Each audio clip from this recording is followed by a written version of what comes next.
என்னும் பராபரையே அன்பான மனோன்மணியே ஜோதி எனும் பஞ்சகத்தாலே சொற்பெரிய கரிமுகனே தீதுநீக்கம் கந்தவளே திருத்துகின்ற குருநாதர்களே 18 சித்தர்களே பண்பான பரமசிவமே ஓதியே ஜோதிடங்கள் உரைப்பதற்கு நார விந்து வடிவாக நல்ல துணை ஆவீரே. உலகில் உள்ள தமிழ் பேசும் அனைத்து நல் உள்ளங்களுக்கும் மற்றும் ஜோதிட சான்றோர்களுக்கும் மூத்தோர்களுக்கும் ஆர்வலர்களுக்கும் மற்றும் இந்த காணொலியை காணும் உங்களுக்கும் அஸ்தோராஜின் இனிய நல்வணக்கங்கள். ஜோதிடம், ஆன்மீகம், வாழ்வியல் என்ற 4 தலைப்புகளில் தொடர் காணொலிகளாக கொடுத்து வருகிறோம். அந்த வகையில் இன்று ஜோதிடம் சார்ந்த மற்றும் ஒரு பதிவு. இந்த பதிவு ஆயக்கலைகள் 64 8வது கலையாக சொல்லப்படுகின்றன. இந்த ஜோதிடம் என்பது அந்த காலத்தில் கண்டுபிடிக்கப்பட்ட கலைகளில் முதன்மை கலையாக இதை சொல்லியிருக்கலாம் என்று அடியனுக்கு ஒரு சின்ன ஆரங்கம் இருக்கிறது. காரணம் என்னவென்றால், இந்த கலையின் மூலம் இந்த உலகத்தில் சொல்ல முடியாத ஒரு புது தகவல் இருக்குமாயின் அதற்கு வாய்ப்பே இல்லை. அப்படி இருக்குமாயின் அதை அறிந்து அனுபவித்து அல்லது உணர்ந்து சொல்ல முடியாத ஜோதிடர்களுடைய அறிவு பற்றாக்குறையாக இருக்குமே ஒழிய இந்த வித்தையினால் சொல்ல முடியாது என்ற ஒரு தகவல் இந்த உலகில் இல்லவே இல்லை என்பது அடியேனின் தாழ்மையான கருத்து. இதை எல்லாம் சொல்ல முடியுமா? சொல்ல முடியும். எல்லாம் சொல்லும் அளவுக்கு கற்க முடியுமா? அதற்கு இந்த ஆயுள் பத்துவதில்லை, பற்றாக்குறையாக இருக்கிறது என்பதுதான் மேலும் தகவல். இன்று கிட்டத்தட்ட 27 ஆண்டுகள் ஆகிவிட்டது இந்த ஜோதிடத்துறையில் உள்ளே காலடி எடுத்து வைத்து. இந்த 27 ஆண்டுகளில் ஜோதிடத்தை முழுமையாக தொழிலாக எடுத்து 19 ஆண்டுகள் ஆகிறது. அந்த வகையில் பார்க்கும் பொழுது அன்று முதல் இன்று வரை தினம் ஒரு தகவலை நாம் கற்றுக்கொள்ள வேண்டிய கட்டாய சூழ்நிலையில் தான் இந்த சமுதாயம், இந்த பால்வெளி மண்டலம் நமக்கு கற்றுக் கொடுத்து கொண்டே இருக்கிறது என்பதில் மாற்று கருத்து இருக்க முடியாது. அப்படிப்பட்ட அரிய கலையை எந்த கிரக அமைப்புகள் ஒரு மனிதனுக்கு தருகிறது என்பது சார்ந்த தகவலை தேடிய போது கிடைத்த விடைகள் தான் உங்களுக்கு காணொலிகளாக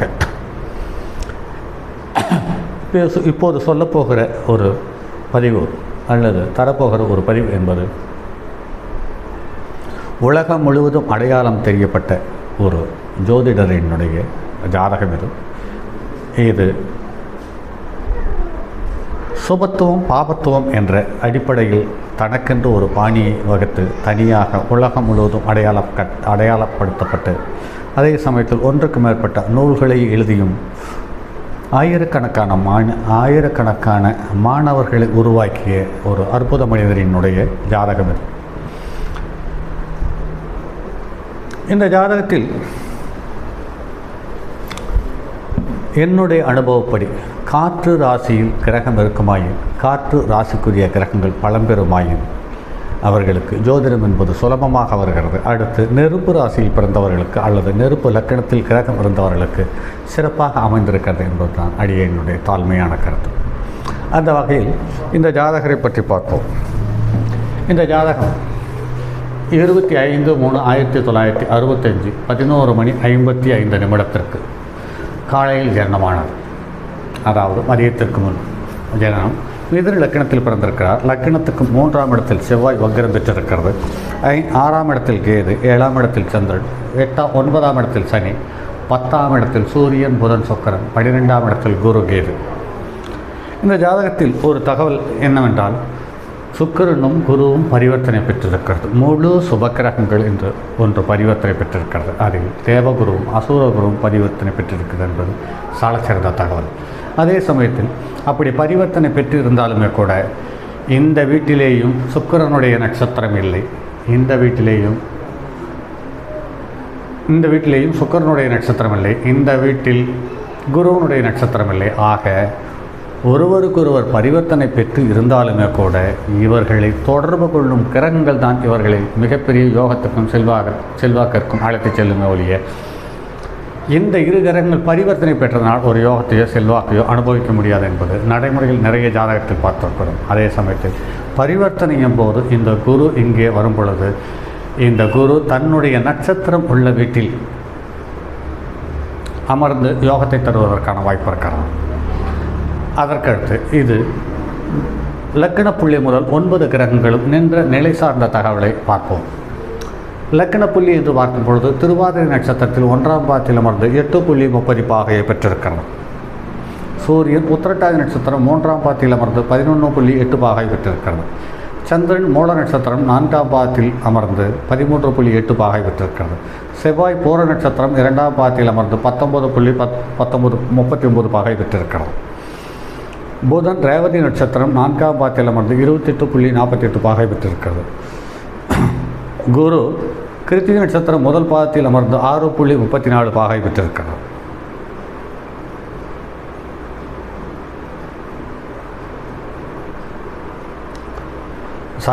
குரு கிருத்திகை நட்சத்திரம் 3ஆம் பாதத்தில் அமர்ந்து 6.24 பாகை பெற்றிருக்கிறது.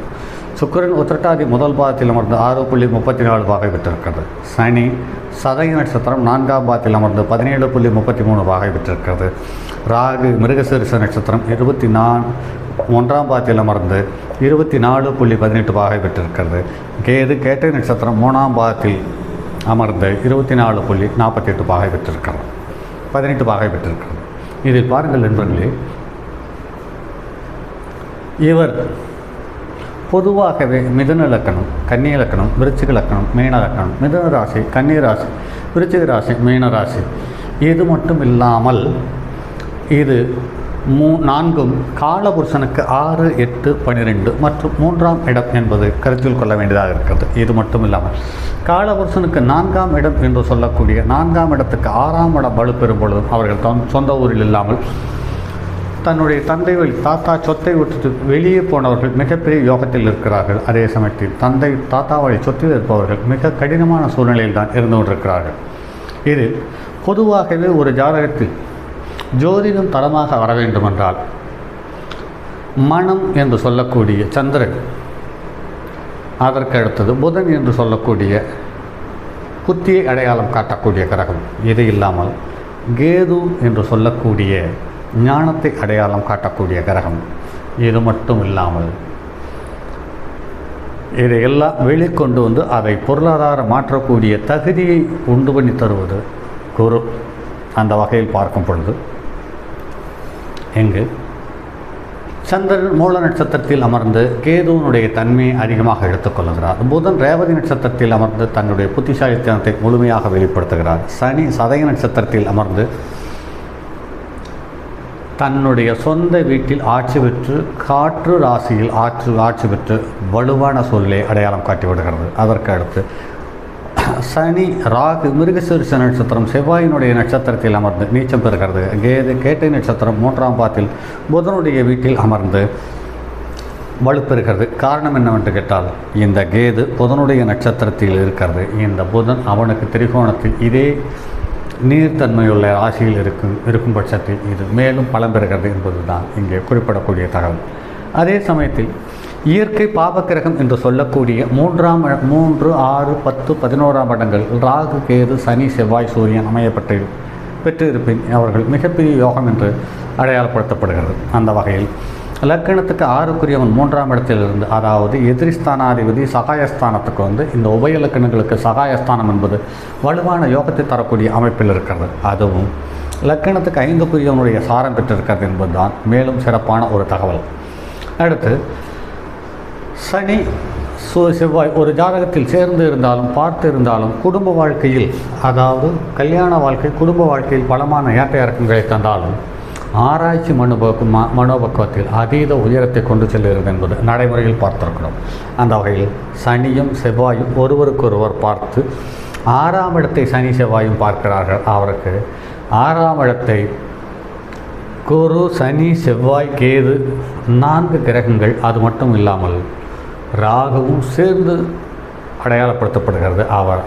இவர் எப்படிப்பட்ட தன்மையில் தன்னுடைய தனிப்பட்ட ஒரு கொள்கை கோட்பாட்டின்படி கண்டுபிடிக்கப்பட்ட அல்லது நான் தான் கண்டுபிடித்தோன் என்று சொல்லக்கூடிய சுபத்துவ பாபத்துவ கோட்பாடுகளை நிலைநிறுத்தி தன்னை அடையாளம் காட்டிக்கொள்ள இந்த சனி செவ்வாயினுடைய பார்வை ஒருங்கே அமர்ந்து கேது 6ஆம் இடத்தில் நிற்க, குருவும் 6ஆம் இடத்தை பார்க்க, செவ்வாயும் 6ஆம் இடத்தை பார்க்க, சனியும் தன்னுடைய ஜீவன பார்வையால் 6ஆம் இடத்தை பார்த்ததால் இவர் ஒரு மிகப்பெரிய யோகத்தை பெற்றிருக்கிறார். அது மட்டும் இல்லாமல் இந்த ஜோதிடம் என்பது எவ்வளோ காலம் இருக்கிறதோ அவ்வளோ காலமும் இவர் அடையாளப்படுத்தப்படும் அளவுக்கு உலகம் முழுவதும் அடையாளம் தெரிந்த ஒரு தரமான ஜோதிடர் என்பதில் மாற்று கருத்தில்லை. அதே சமயத்தில் இங்கு 11ஆம் இடத்துக்குரிய கிரகம் என்று பார்க்கும் பொழுது லக்கணத்துக்கு 3ஆம் இடத்தில் இருக்கிறது என்பது பார்க்கும்போது 11ஆம் இடம் நெருப்பு ராசி, அதே நெருப்பு ராசியில் செவ்வாய் வக்கிரம் பெற்றிருக்கிறது என்று பார்க்கும் பொழுது இவர் வலுவான முயற்சி தங்கு தடையில்லாமல் செய்யக்கூடிய தகுதியுள்ள ஒரு அற்புதமான ஜோதிடர் என்பதில் மாற்று கருத்தில்லை. அந்த வகையில் மீண்டும் ஒரு முறை கேது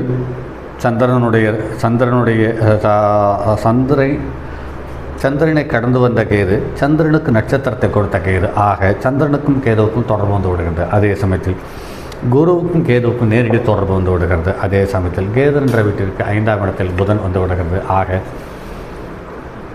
மனத்தை அடையாளம் காட்டக்கூடிய சந்திரன், புத்தியை அடையாளம் காட்டக்கூடிய புதன், ஞானத்தை அடையாளம் காட்டக்கூடிய கேது, வருமானத்தையும் கௌரவத்தையும் அடையாளம் காட்டக்கூடிய குரு, இவர் ஒருவருக்கொருவர் தொடர்பு பெற்று இது ஒரு அற்புதமான ஜோதிடரை தந்தது என்பதில் மாற்று கருத்திருக்க முடியாது. சரி நண்பர்களே, மற்றும் அடுத்தது ஒரு பதிவில் சந்திப்போம். அதுவரை உங்களிடமிருந்து விடைபெறுவது உங்கள் அன்பு நண்பன் எம் ராஜரத்தின்.